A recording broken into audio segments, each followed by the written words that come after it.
अध्याय 141 जल और प्रकाश तत्व को संतुलित करना। एवलिन ने उनके स्पष्टीकरण को सुना और सिर हिलाया। मुझे यह मिल गया। फिर इसे अपने एस्पेरा से भरें। मैं बाद में संतुलन बनाए रखने की कोशिश करूंगी। ओलिवर ने सिर हिलाया और अपना हाथ सफेद रंग के ताबीज की चिकनी सतह पर रख दिया। धीरे धीरे उसके हाथ ने पानी से जुड़े एस्पेरा को नीचे कागज में डालना शुरू कर दिया। जैसे ही उसने कागज के तावीज को आधा भरा, उसके हाथ से एक गर्म धारा प्रवाहित हुई। ये सुनिश्चित करने के बाद कि यह आधा भर गया है, उसने अपना हाथ पीछे खींच लिया और एवलिन की ओर देखा, जो उसके बगल में थी।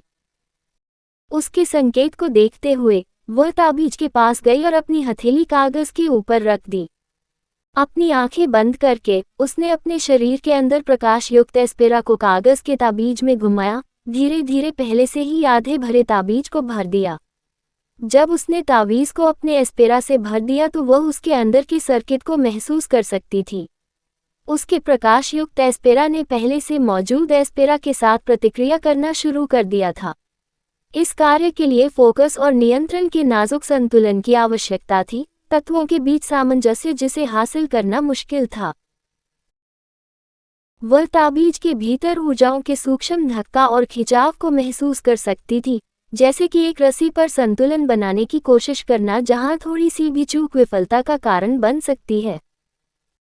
उसने ये नियंत्रित करने की पूरी कोशिश की कि वह कितनी मात्रा में चैनलिंग कर रही थी और सर्किट कितनी अच्छी तरह से भर रहा था।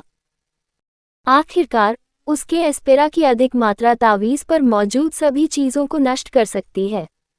उसकी भौहें एकाग्रचित हो गईं जैसे उसके माथे से पसीने की एक बूंद टपक रही हो। यह उसकी अपेक्षा से कहीं अधिक चुनौतीपूर्ण था। उसने तावीज के भीतर अपने उत्साह को हिलाने की कोशिश की, बिना किसी प्रतिक्रिया के इसे पूरी तरह से भरने का एक तरीका खोजा। वह महसूस कर सकती थी कि जल तत्व विशेष रूप से संवेदनशील था और बाहरी परिवर्तनों या प्रदान की गई किसी भी उत्तेजना पर अशांत प्रतिक्रिया करेगा। वह वास्तव में फंस गई थी। वह पहले से ही मौजूद पानी एस्पेरा को ज्यादा परेशान किए बिना जितना हो सके एस्पेरा भर चुकी थी।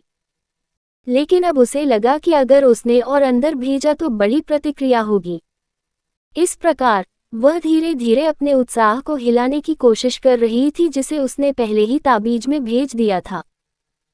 उन्हें सर्किट में घुमाकर वह एक ऐसे तरीके की गणना करने की कोशिश कर रही थी जिससे वह ताबीज को बिना तोड़े या जल तत्व के साथ प्रतिकूल प्रतिक्रिया किए बिना पूरी तरह से भर सके। आंखें बंद करके उसकी त्योरियां चढ़ते हुए देखकर ओलिवर उसकी कठिनाई को समझते हुए उसके संघर्ष का कुछ हद तक अनुमान लगा सकता था। यहाँ तक कि उन्हें यह भी पता था कि सिगफोर ने उन्हें जो काम दिया था वह कितना कठिन था। यह एक चमत्कार होगा अगर कोई इसे एक ही प्रयास में पूरा करने में कामयाब हो जाए। एवलिन के पास अभी भी अपने एस्पेरा पर उचित नियंत्रण का अभाव था। ऐसा कोई रास्ता नहीं था कि वह इसे एक दिन में कर सके। उल्लेख करने की आवश्यकता नहीं है, वह जल तत्व एस्पेरा के साथ काम कर रही थी। बुनियादी सामान्य तत्वों में पानी से जुड़ा एस्पेरा विशेष रूप से संवेदनशील था। पृथ्वी और अग्नि तत्वों की तुलना में हवा और पानी विशेष रूप से अधिक संवेदनशील थे। यहाँ तक कि थोड़ा सा भी परिवर्तन एक बड़ी प्रतिक्रिया का कारण बन सकता था। वह इस समय उसकी स्थिति को बिना उसके कुछ बताए समझ सकता था। यदि उसकी जोड़ी किसी ऐसे व्यक्ति के साथ बनाई गई होती जिसमें एम्बर या डैनियल या शायद नादिया जैसे मजबूत तत्व थे, तो उसके लिए इसे संतुलित करने का प्रयास करना आसान हो सकता था। लेकिन उसके प्रकाश गुणित एस्पेरा के साथ, जो पहले से ही सार रूप में काफी शक्तिशाली तत्व था, उसका जल विशेषता वाला एस्पेरा उसके मार्ग में एक कठिन बाधा के रूप में काम करेगा।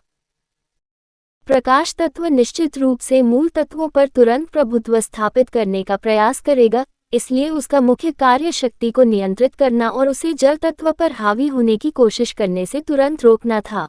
एक मिश्रित तत्व को एक मूल तत्व के साथ सह अस्तित्व में लाने का प्रयास करना काफी कठिन था। यह एक स्पष्ट तथ्य था जिसे कोई भी ओझा नकार नहीं सकता था। इसलिए उसे स्वयं इसका पता लगाने और इसे व्यक्तिगत रूप से लागू करने के बारे में सोचने में भी कुछ समय लगेगा। ओलिवर को इसके पीछे के सिद्धांत और तर्क के बारे में पहले से ही पता था। वह बस उसे बता सकता था और इसे शारीरिक रूप से लागू करते समय उसकी मदद कर सकता था। इससे न केवल प्रक्रिया में काफ़ी तेजी आएगी बल्कि उन्हें मौलिक हमले पर निर्णय लेने के लिए अधिक समय भी मिलेगा।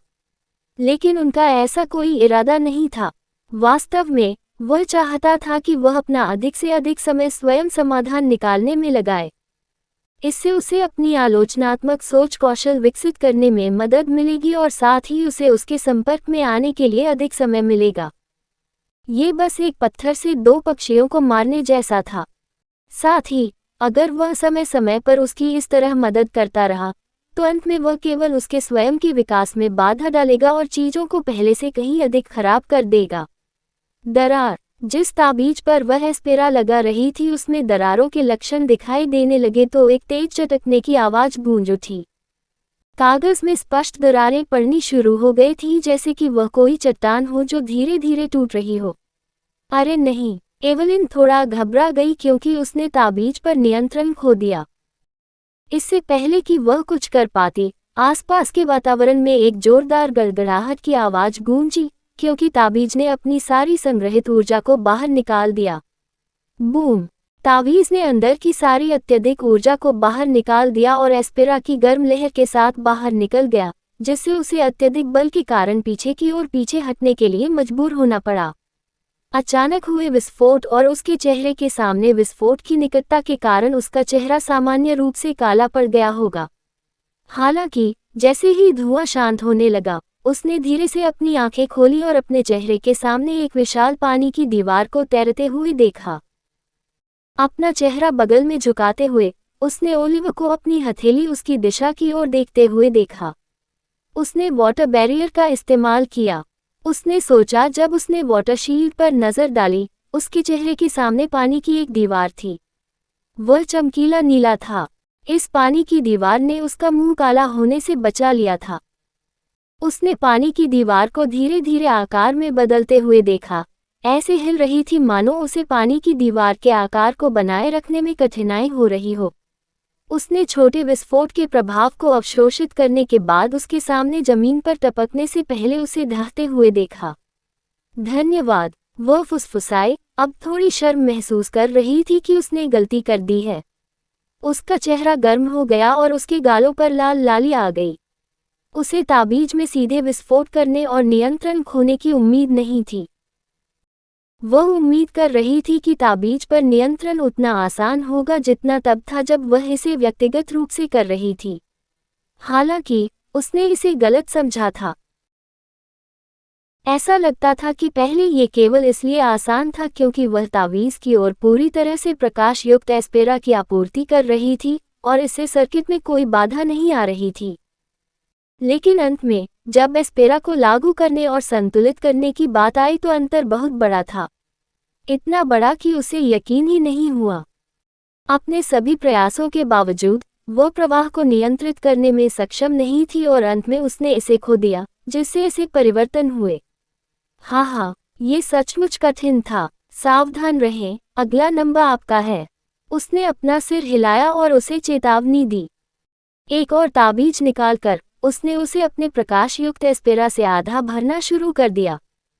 ताबीज को दोबारा जांचने के बाद, उसने उसे ओलिवर को सौंप दिया, जो उसके पास बैठा था और उसे इसे भरते हुए देख रहा था। हेयर यू गो, उसने ताबीज प्राप्त किया और बिना कुछ किए उसे देखा। यह 1 मिनट तक चलता रहा, इसलिए वह उत्सुकता से पूछने से खुद को नहीं रोक सकी, हालांकि थोड़ी उलझन में भी थी। आप क्या कर रहे हैं? वह रुकने से पहले बोली, आप इसे घूर रहे हैं। ओह, ये कुछ भी नहीं था। मैं अभी शुरू करूंगा। ओलिवर ने तुरंत इसे कुछ भी नहीं कहकर टाल दिया और सीधे काम पर चला गया। उसने तावीज़ के सर्किट के अंदर अपने पानी से जुड़े एस्पेरा को एक स्थिर प्रवाह में प्रवाहित करना शुरू कर दिया और तत्व को धारा प्रवाह रूप से नियंत्रित किया। उसका प्रवाह स्थिर एवं नियंत्रित था। गुप्त रूप से, वह तावीज़ के जटिल सर्किट का निरीक्षण करने के लिए कॉस्मिक वार्ड गेज का उपयोग कर रहा था। इसकी मदद से, वह जटिल सर्किट की जटिलताओं को बहुत ही सूक्ष्मता से नीचे तक देखने में सक्षम था। वह विवरणों को समझने के लिए दबे हुए स्तर पर कॉस्मिक वार्ड गेज का उपयोग कर रहा था। ओलिवर ने अपने पानी के एस्पेरा को तावीज़ की सर्किट में प्रवाहित करना शुरू कर दिया। उसका प्रवाह स्थिर और नियंत्रित था। गुप्त रूप से वह तावीज़ के जटिल सर्किटों का निरीक्षण करने के लिए कॉस्मिक वर्ड गेज का उपयोग कर रहा था।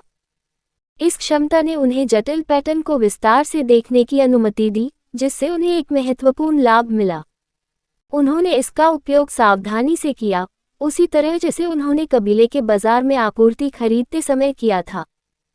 कॉस्मिक वर्ड गेज ने तावीज़ के सर्किट का एक अत्यंत विस्तृत नक्शा प्रदान किया, जिससे उसे अपने एस्पेरा को सटीक रूप से प्रसारित करने की अनुमति मिली। तावीज़ के जटिल डिज़ाइन उसकी आंखों के सामने खुल गए। प्रत्येक रेखा और वक्र इसके निर्माण के रहस्यों को उजागर कर रहे थे। इस दृष्टि से उन्हें जो ज्ञान प्राप्त हुआ वह अमूल्य था, जिससे उन्हें ऐसी अंतर्दृष्टि प्राप्त हुई जिसे सामान्य रूप से मास्टर करने में किसी को काफ़ी समय लगेगा। यह उसी स्तर पर था जिस स्तर पर वह अपने लिए उपयोगी सामान खरीदते समय कबीले बाजार का सर्वेक्षण करता था। जिस स्तर से वह देख पाता था वह उसे एक पल में सर्किट का अत्यंत विस्तृत नक्शा देने के लिए पर्याप्त था। मैं विशेष आंखों का उपयोग करके तावीज़ों के साथ वास्तव में अच्छा काम कर सकता हूँ। मुझे निश्चित रूप से दूसरों पर बढ़त हासिल होगी, उसने सोचा। काम करते समय उसके होठों पर एक छोटी सी मुस्कान तैर रही थी। कहानी खत्म। अलविदा।